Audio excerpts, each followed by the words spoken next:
Bon, ben, avec cette situation, l'accès aux formations professionnelles l'accès aux formations professionnelles est-il aisé pour toutes les familles? Que proposez-vous pour que chaque jeune puisse avoir accès à une formation professionnelle de qualité? Bon, pour la formation professionnelle, moi je pense que au sorti de l'enseignement secondaire, Oui. le gouvernement devrait faire en sorte que tout jeune, avant d'aller à l'université, fasse une formation professionnelle. Ce sont des formations de 12 mois. Elles sont pratiques, elles donnent une certification ou un diplôme de qualification professionnelle. L'enfant, lorsqu'il peut déjà être doté de compétences pratiques, peut donc aller à l'université pendant qu'il cherche le travail. Il peut même trouver le travail et continuer à aller à l'université pour avoir une licence ou un master, mais il peut déjà se battre seul et être détaché de la famille, c'est-à-dire être son propre patron. Maintenant, l'accès à ces formations-là peut poser problème parce qu'elle est entre les mains des privés.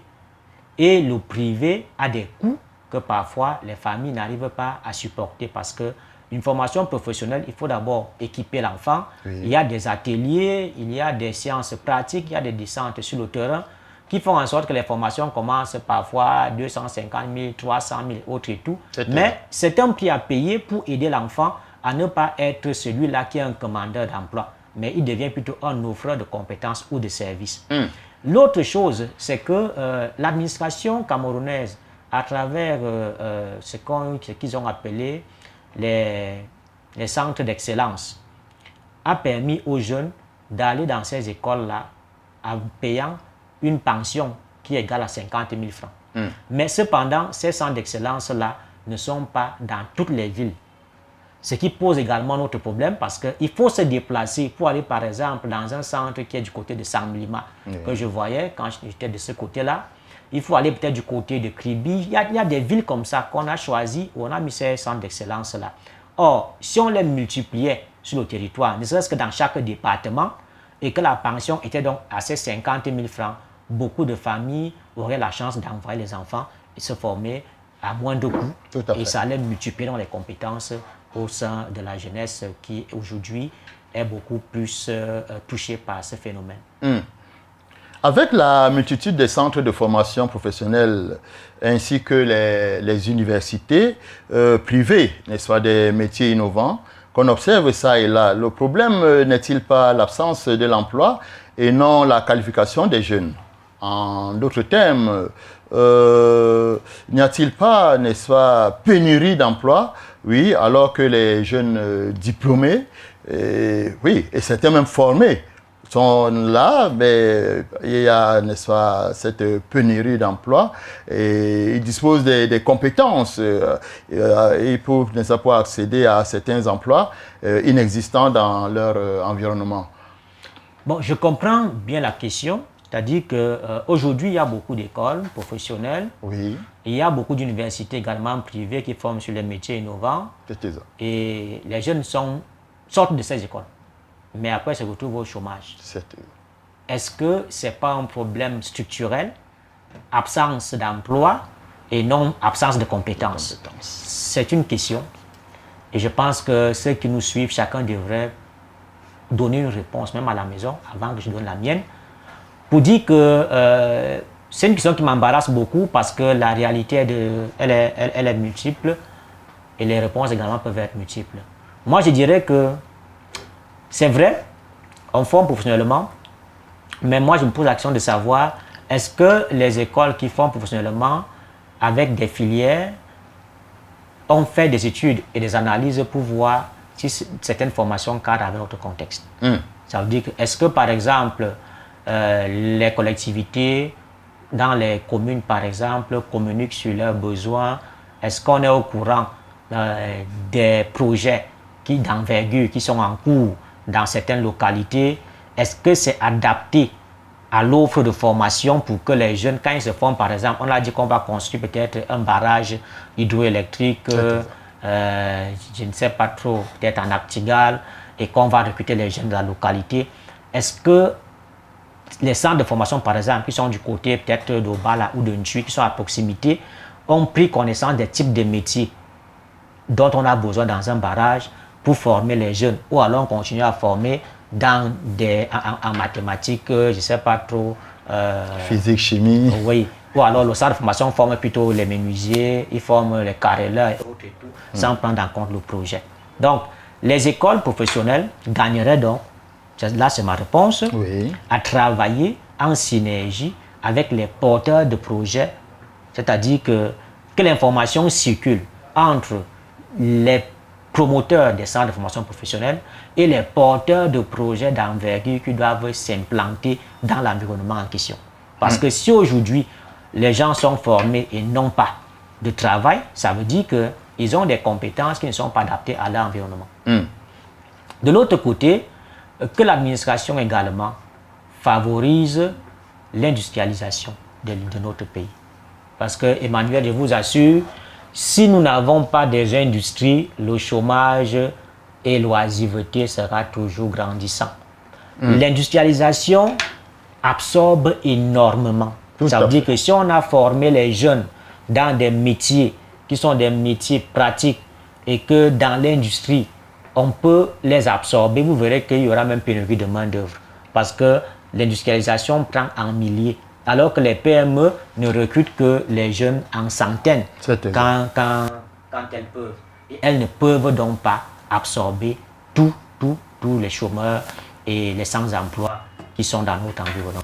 Donc vivement que les pouvoirs publics, avec ceux qui viennent, avec leurs projets, qui s'implantent facilement, voilà, pour permettre au moins à ceux qui sont déjà appelés chômeurs, parce que le chômeur est celui-là qui a été formé, qui a des aptitudes à exercer un métier, mais qui a peut-être perdu son travail ou qui n'a jamais travaillé, parce qu'il n'y a pas de travail, alors que cela trouve du travail. Maintenant, pour les sans-emploi, c'est-à-dire ceux qui sont issus des systèmes universitaires de l'enseignement général ou de l'enseignement secondaire général, qu'on trouve également des voies et moyens pour faciliter leur formation. Il n'y a pas de développement sans compétences. C'est-à-dire que si nous n'avons pas de compétences dans notre environnement, il sera difficile, même lorsqu'on dit aux jeunes de se lancer dans l'auto-emploi, c'est avec les compétences qu'on se lance dans l'auto-emploi. Vous ne pouvez pas créer si vous n'avez pas des aptitudes, si vous n'avez pas de compétences. Tout à fait. Parce que lorsqu'on a été formé professionnellement, on peut chercher du travail ou on peut s'installer à son propre compte. Mais comment s'installer à son propre compte si on n'a même pas déjà la compétence nécessaire pour s'exprimer dans un domaine? C'est pourquoi j'insiste pour dire que tout le monde soit formé, qu'au sortir des enseignements, de l'enseignement secondaire, ceux qui n'ont pas fait l'enseignement technique partent d'abord faire des formations professionnelles, que ce soit une obligation. Que ceux qui ont fait l'enseignement technique aient également se spécialiser dans les formations professionnelles. À ce moment-là, nous aurons une jeunesse qui sera entièrement formée et qui pourra peut-être se mettre ensemble dans le cadre des micro-activités pour développer des start-up, pour développer des micro-entreprises et peut-être avoir des financements parce qu'ils ont déjà des savoir-faire. Oui, prof, à vous écouter, j'ai l'impression qu'il y a une différence entre chômeur et sans emploi. Exactement. Parce que tout le monde dehors, quand on se retrouve, chacun qui dit je suis chômeur. Donc, est-ce que vous pouvez encore revenir là-dessus pour que la différence soit vraiment bien perçue? Le chômeur est celui-là qui a fait une formation professionnelle. Ça veut dire qu'il est doté des connaissances et des compétences spécifiques dans un domaine bien déterminé. Cependant, il n'a pas de travail ou alors il a perdu son travail. C'est lui le chômeur. Maintenant, ceux qui ont des diplômes secondaires ou universitaires sans qualification professionnelle sont des sans-emploi. Voilà. Donc, tout le monde n'est pas chômeur. Tout le monde n'est pas chômeur. Alors, mesdames, messieurs, chers téléspectateurs, auditeurs des médias de la vérité, j'espère que vous ne direz plus, enfin pour ceux qui se retrouvent dehors sans emploi, ils ne diront plus je suis chômeur, je suis chômeur. Non, il y a véritablement une différence entre un chômeur et un sans-emploi. Très bien. Donc, prof, quelles sont les conséquences de l'inadéquation formation-emploi? Oui, c'était ça la question initiale de cette entrevue. Oui. L'impact ou les conséquences sont énormes. Quand il n'y a pas adéquation formation-emploi, nous avons donc le chômage. Oui, nous avons le chômage, nous avons l'oisiveté. Et quand nous avons l'oisiveté, nous avons donc tous les autres maux, le grand banditisme, les gens n'ont rien à faire. Tout à fait. Les jeunes sont dans les jeux de hasard, ils n'ont rien à faire. Les jeunes sont dans la dépravation des mœurs parce qu'ils n'ont rien à faire.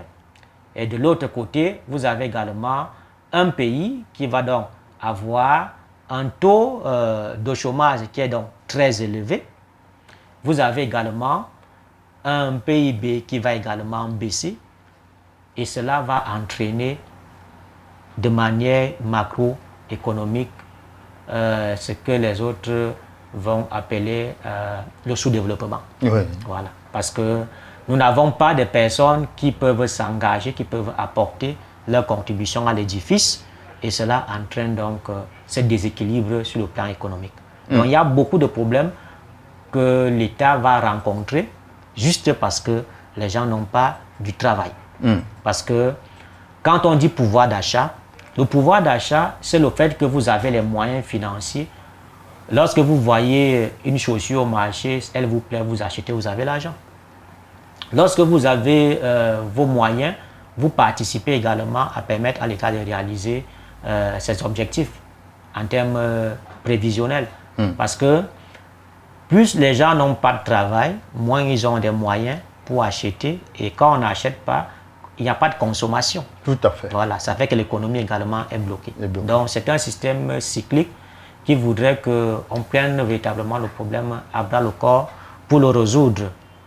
Il n'y a pas de travail, il n'y a pas d'argent, il n'y a pas d'impôt qui soit payé conséquemment. Parce que si on dit que nous payons par exemple la taxe sur la valeur ajoutée en matière de consommation, il faut bien qu'on achète d'abord avant qu'on puisse donc prélever cette taxe. Mais si nous n'avons pas acheté, où est-ce qu'on va prendre la taxe sur la valeur ajoutée en question? Tout à fait. Ouais.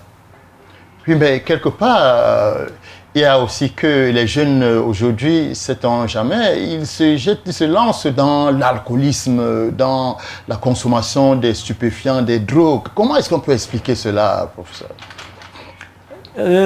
Comment expliquer? À mon sens, tout vient de l'environnement. Les jeunes sont influencés par les médias, ils sont influencés par les amis, par l'entourage, et parfois ils n'ont pas l'encadrement nécessaire côté famille. D'où le manque de modèles à suivre, l'identification. Et très vite, on se retrouve dans ces chemins-là. Donc les parents ont un travail à faire. Vous savez, aujourd'hui, la vie est tellement dure que vous avez les familles là où papa court pour chercher l'argent, maman court pour chercher l'argent. Les enfants qui rentrent des classes le soir, ils sont seuls abandonnés à eux-mêmes. C'est le répétiteur qui fait le travail du parent, c'est la ménagère qui fait le travail du parent.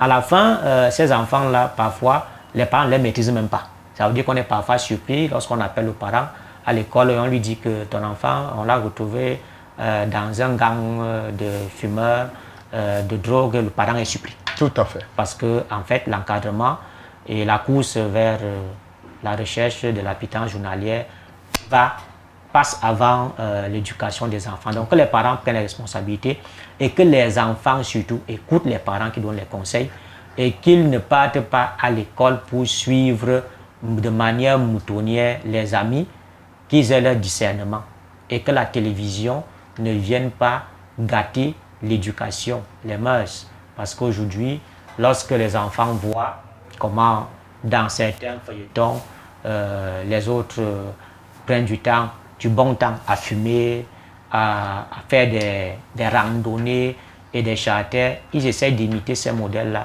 Mais après, c'est la catastrophe. Alors, prof, je ne sais pas, est-ce qu'il y a une question que vous auriez souhaité qu'on vous pose, mais alors, sait-on jamais, parce que là, bientôt, nous allons mettre la clé sur le paillasson. Bon, je n'ai pas une question.